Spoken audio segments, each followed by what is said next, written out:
Bom dia, meus amigos. Vamos fazer aqui uma análise desse jogo de ontem, entender um pouquinho, de uma forma mais tranquila do que aconteceu com o Vitória na noite de ontem, lá no Barradão. Vitória 1, Náutico 1, Copa do Nordeste.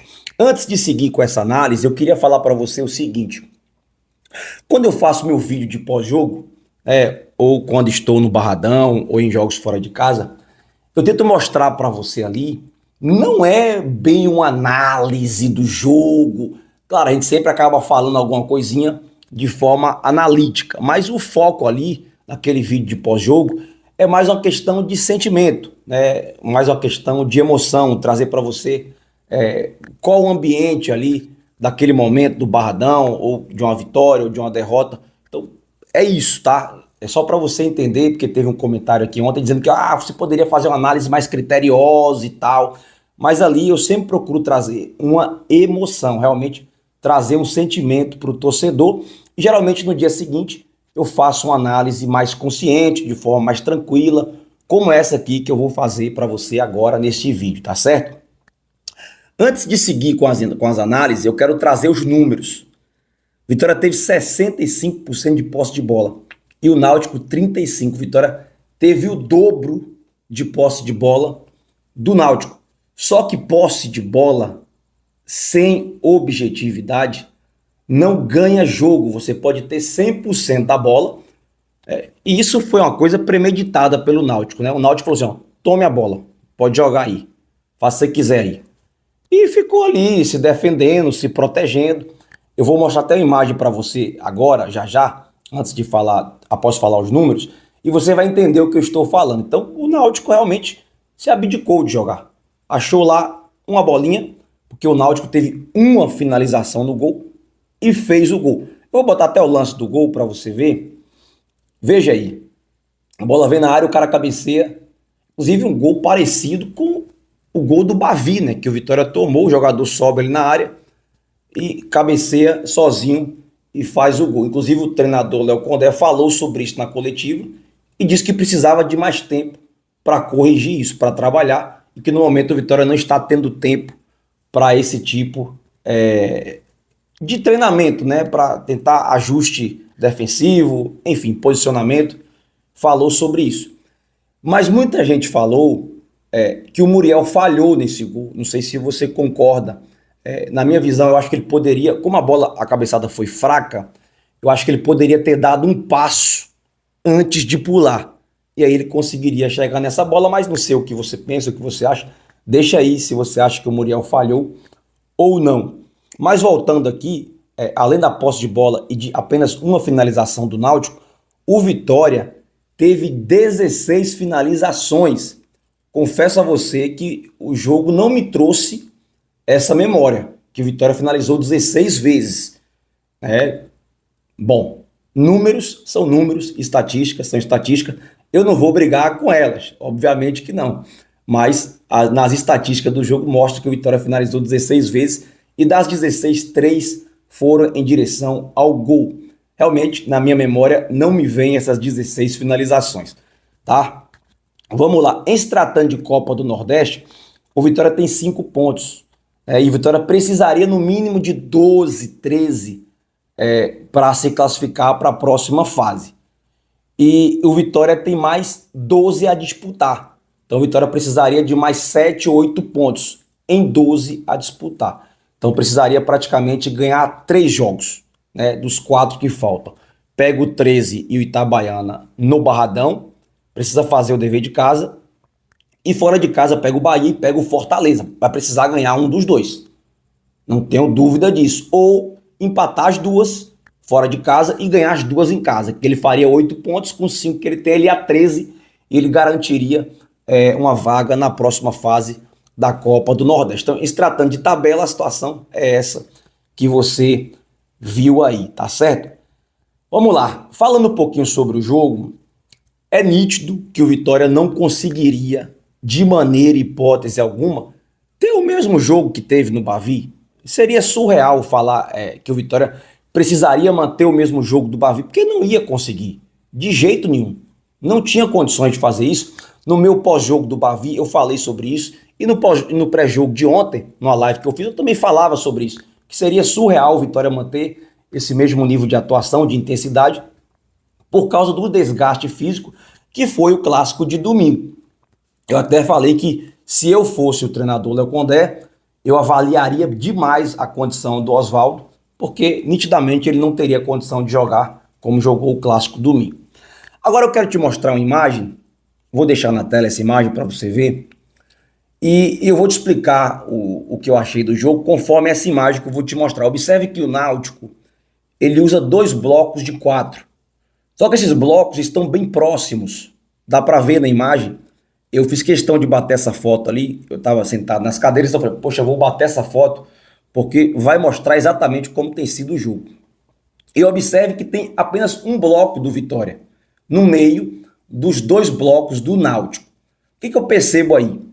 Você vê na imagem 2 blocos do Náutico, mas você só vê um bloco do Vitória. E para mim isso mostra demais o que foi o jogo. O Vitória não teve os blocos aproximados, compactados. Por que o Vitória não teve os blocos compactados, aproximados? Por causa do desgaste físico. Isso para mim é nítido. Então o jogo do Vitória foi um jogo exatamente assim. Dudu toca para Oswaldo, Oswaldo volta para Dudu.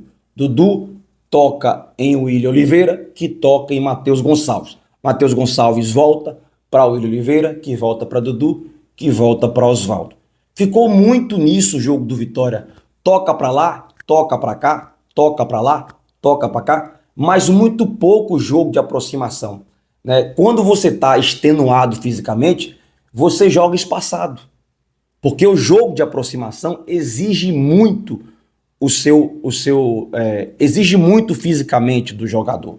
Como o Vitória estava sem condições de fazer isso, jogou em blocos espaçados e o jogo não fluiu.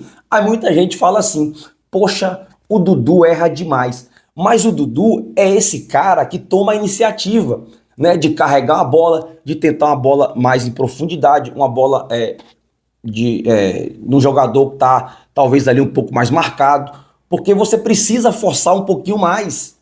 E ele é o único cara ali que toma a atitude de fazer isso. Claro, ele e o Mateuzinho, mas nitidamente o Mateuzinho estava também sem condições de jogar o jogo de ontem, fisicamente falando. Foi um jogo atípico, um jogo diferente. Os últimos jogos que eu vi no Barradão, o Mateuzinho jogou muito mais do que esse de ontem. Então faltou também o Mateuzinho entrar no jogo e com isso o Dudu foi obrigado a ser esse cara que tomava a iniciativa. E com isso ele ia errar mais. Quando você vai para o segundo tempo, não mudou muita coisa, mas geralmente no segundo tempo o Vitória consegue ter um jogo melhor, um jogo mais ativo, um jogo mais dinâmico. E isso de fato começou a acontecer puxado justamente pelo próprio Dudu. Mas aí que entra, na minha visão, aí que começa, na minha visão, os erros do treinador Léo Condé. Então, ele tira o Dudu e ele desmonta a dinâmica do jogo. Quando ele tira o Dudu, ele tira a iniciativa do jogo. Já estava ruim, ficou pior, na minha visão. Claro que o Vitória no finalzinho ele foi para um abafa e tal, mas algo muito na base do coração mesmo. Ah, eu vou. Mas não foi um jogo consciente do Vitória, né? Então quem vinha tentando fazer o Vitória jogar era o Dudu. E o Mateuzinho, querendo ou não, de vez em quando, dava uma parecida. Quando ele pega o Mateuzinho, que já vinha extenuado fisicamente, e joga para a lateral esquerda, matou mais ainda, porque iria exigir muito mais do Mateuzinho ali pelo lado esquerdo, jogando como lateral, do que como ele vinha jogando com meio. Então acabou de matar praticamente o time. Por exemplo, ele colocou o Luan e o Daniel Júnior, que acabou salvando a gente e mantendo a nossa invencibilidade no Barradão, né? Porque se perdesse, o Vitória quebrava aquela sequência toda de jogos sem perder no Manuel Barradas. Só que o jogo do Daniel Júnior e o jogo do Luan não são jogos acelerados, né? O Daniel Júnior é um cara muito habilidoso, um cara que tem um toque refinado, tem um chute bacana de fora da área, tanto é que ele fez o gol, tem um drible, um jogador técnico demais. Só que o Daniel Júnior e muito menos o Luan não são jogadores que vai trazer para o seu time uma velocidade, que vão acelerar o ritmo do jogo. Não vão. Não vão. Então, quando o Oswaldo foi quando o Oswaldo saiu e substituiu o Oswaldo, ele tinha que ter colocado alguém de velocidade por aquele lado, né? Então, o único jogador que ele tinha desse perfil no banco de reserva seria o Fábio Soares, que poderia fazer aquela função, mas ele optou pelo Luan. Obviamente que existia uma pressão para o Luan jogar, e o treinador comeu essa e botou o Luan.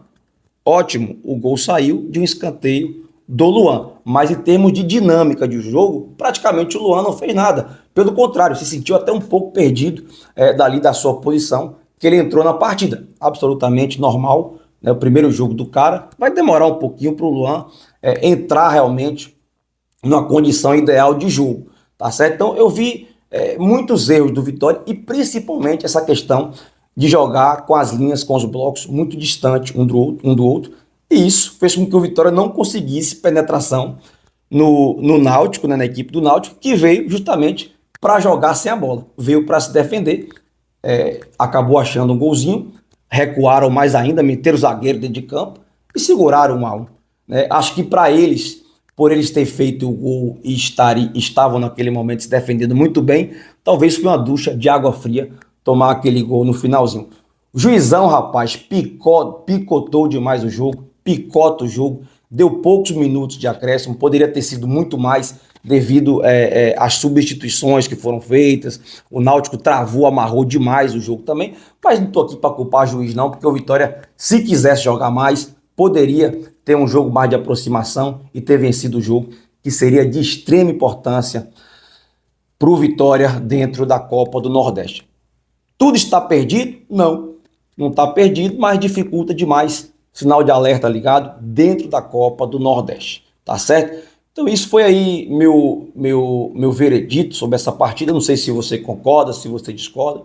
Agora, pessoal, eu não vou chegar aqui para você e dizer porque por causa de uma partida que nada está prestando, né? Também, como não disse, pelo fato do Vitória ter feito um jogo muito intenso no Bavi, que tudo estava muito bom. Falei aqui que tinha muita margem para evoluir, muita margem para crescer, e ainda assim continua tendo muita margem para evoluir, para crescer, mesmo diante de um jogo desastroso, talvez o pior jogo que eu tenha visto do treinador Léo Condé no Vitória foi esse jogo de ontem contra a equipe do Náutico. Já falei demais, agora é com você nos comentários. Se puder, deixa o like, se inscreva no resenha e lembrar você que os nossos vídeos têm oferecimento de Uniagro, é o agro em todos os campos. Um abração para você, rapaziada.